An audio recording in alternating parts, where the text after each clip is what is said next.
As much as gambling has really seemed to take over the world of media over the last 5 or 6 years now, it seems like there has been an equal amount of resistance to it. So, we've got gambling in sports betting, all that stuff, and we've even got gambling in video games, as that is kind of the concept of loot boxes, stuff like that where you spend a certain amount of money to get a random set of items in a video game. I think like the most relevant example is CSGO. I believe they have like some sort of loot box microtransactions. But like I said, people try to definitely fight this. So last year, Fortnite, or I should say Epic, so they settled a lawsuit for over $2 million that accused them of basically abusing a system where you had to pay V-Bucks for stuff you didn't really know you were going to get, so loot boxes. And I think the issue with that was mainly because the majority of the players are kids, and gambling is illegal if you're under 18. So the argument was, hey, you shouldn't be able to do this in Fortnite with real world money. And there's been other pushback as well. But this one I think is very, very odd, and it kind of misses the point. So, with Fortnite, I get it, but with this one, not so much. So I am talking about a new deck building video game called Balatro. Now, I am not much into card video games at all, but essentially I believe what this comes down to is a poker theme that is applied to a deck builder type of game. And my understanding is that a deck builder type of video game can kind of be in many different forms. I understand a deck builder to be like a Yu-Gi-Oh! Or a Pokemon, right? You build your deck how you want it. I hope I'm not missing the point too much there. Maybe I'm a little off, but generally speaking, that is what deck builders are. So anyway, yeah, it's a deck builder with a poker theme, and it launched with an age rating of 3+. Because obviously, there's no violence in the game, there's no swearing, nudity, anything like that. So 3+ was its rating. And it looks like the developer of this game, Playstack, says that they got this 3+ age rating all the way back in October of last year, so like 6 months ago. So it was pretty much solidified that, yeah, this is going to be a 3+ game, or,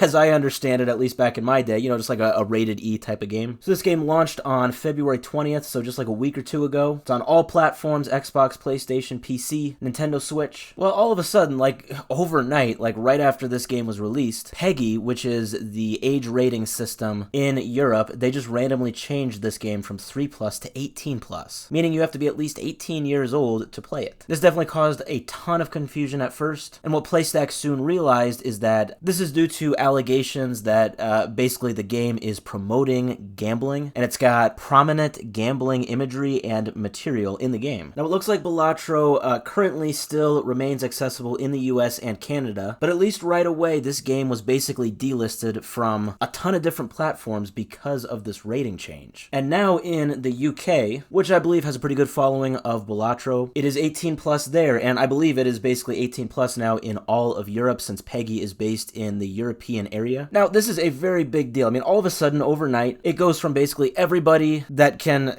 physically play a video game, it goes from them being able to play it to now you have to be 18 or older to play it. And this is crazy because this is not just like a hole-in-the-wall game that nobody cares about. Like I said, it just came out a week or two ago, and within the first 3 days, it sold over 250,000 copies. Like, it's got a huge following. Balatro is, of course, fighting this. Now, I'm seeing something that said that PEGI may have accidentally made this ratings change, but regardless, Playstack is definitely investigating it. They reiterated their stance that basically Balatro does not support gambling, and in fact, I'm even seeing a story, an article about how the creator of Balatro, or at least one of the creators, is like hugely anti-gambling, apparently. Remember, this is just a deck builder video game with a poker theme to it. Also, what is very, very important to note here, I had to do some digging here to see for myself, but I really wanted to know, because it's very relevant to know in this case, does this game have microtransactions or loot boxes? Because if it does, maybe that makes a lot more sense. But the answer is no. It does not have any microtransactions, no loot boxes, nothing like that. To my understanding, you buy the game just, as a one-time flat fee, and that is it. Which makes it all the more weird that this game is being delisted for, accusations that it supports gambling. It's just very weird, very bizarre. But Playstack is saying that they are going to get things in order very soon. Hopefully that is the case. Like I said, this is not some small game. This, for some reason, has a huge following. This recent rating change overnight definitely had the potential to just really derail this game and basically the success that it has gotten thus far. And in some ways, I'm sure it has hindered the progress. It has gotten in the way quite a bit. But obviously, there is a huge incentive for Playstack to get things in order here, so hopefully they do.